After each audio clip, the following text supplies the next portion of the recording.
Sayın Atatan YouTube kanalımızın izleyenleri, Türkmenistan gündemi haber bültenimize hoş geldiniz. Bültenimizdeki haber başlıkları: Türkmenistan Hava Yolları, Aşgabat üzerinden Londra ile Hanoi arasında kargo taşımacılığı yapacak.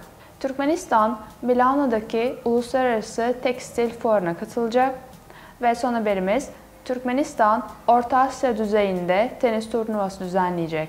İlk haberimiz, Türkmenistan Hava Yolları, Aşgabat üzerinden Londra ile Hanoi arasında kargo taşımacılığı yapacak. Türkmenistan Hava Yolları Kurumu, İngiltere ile Vietnam arasında açılan ilk kargo güzergahında Türkmenistan üzerinden transit uçuşlar gerçekleştirecek. Vietnam Haber Ajansı'nın bildirdiğine göre yeni rotanın lansmanı 19 Mayıs tarihinde İngiltere ve Vietnam pazarlarına hizmet verme konusunda uzmanlaşmış uluslararası bir ticaret ve lojistik şirketi olan TT Meridian tarafından duyuruldu. Türkmenistan Hava Yolları 30 ton yük kapasiteli A330 uçağı kullanıyor.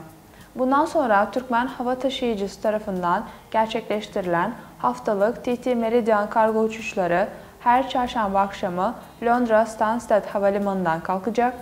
Ardından Perşembe sabahı Aşgabat Uluslararası Havalimanı'ndan hareket edecek ve Perşembe öğleden sonra Noi Bai Hanoi Uluslararası Havalimanı'na varacak. Son birkaç hafta içinde bu rota boyunca birkaç test uçuşu yapıldığı bildirildi.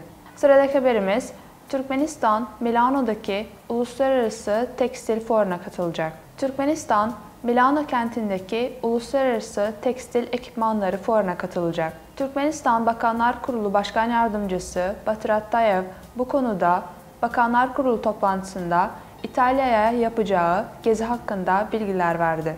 Dünyanın en büyük tekstil ve giyim teknolojileri fuarı olan ITMA Milan, 8-14 Haziran tarihleri arasında Fiera Milano Fuar Merkezi'nde gerçekleştirilecek. Sergi, Almanya, İtalya, İngiltere, Hollanda, Belçika, İsviçre, İsveç, İspanya ve Fransa'dan üreticilerin yer aldığı Avrupa Tekstil Derneği CMTEX tarafından düzenlenecek. Sergi, Almanya, İtalya, İngiltere, Belçika, Hollanda, İsviçre, İsveç ve Fransa'dan üreticilerin yer aldığı Avrupa Tekstil Derneği CMTEX tarafından düzenleniyor. Milano'daki ITMA 2023'te geri dönüştürülebilirlik ve çevresel sürdürülebilirlik ile uyumlu ekipman ve endüstriyel yöntemler büyük ilgi görecek. Fuar aralarında eğitim ve bilgilendirme seminerleri, iş etkinlikleri ve toplantılar düzenlenecek. ITMA 2023'e katılım için toplamda 42 ülkeden 1500'e yakın başvuru yapıldı. Son haberimiz, Türkmenistan, Orta Asya düzeyinde tenis turnuvası düzenleyecek. Geçtiğimiz günlerde Aşgabat şehrinde 12 yaş tenis sporcuları arasında turnuva düzenlendi. Bunun akabinde şimdi ise Orta Asya düzeyinde bir turnuva düzenlenmesi öngörülüyor. Bakanlar Kurulu toplantısında yapılan açıklamada 5-9 Haziran tarihleri arasında Aşgabat'taki Olimpiyat Köyü'nde Orta Asya derecesinde bir turnuva gerçekleştirileceği duyuruldu. Orta Asya ülkelerinden takımların katılacağı müsabakalar Olimpiyat Köyü'nde yapılacak. Etkinlik, Türkmenistan Tenis Federasyonu tarafından Uluslararası ve Asya Tenis Federasyonları ile ortaklaşa organize edilecek. Yarışmaya Afganistan, Kazakistan, Kırgızistan, Tacikistan ve Özbekistan'dan genç sporcular gelecek.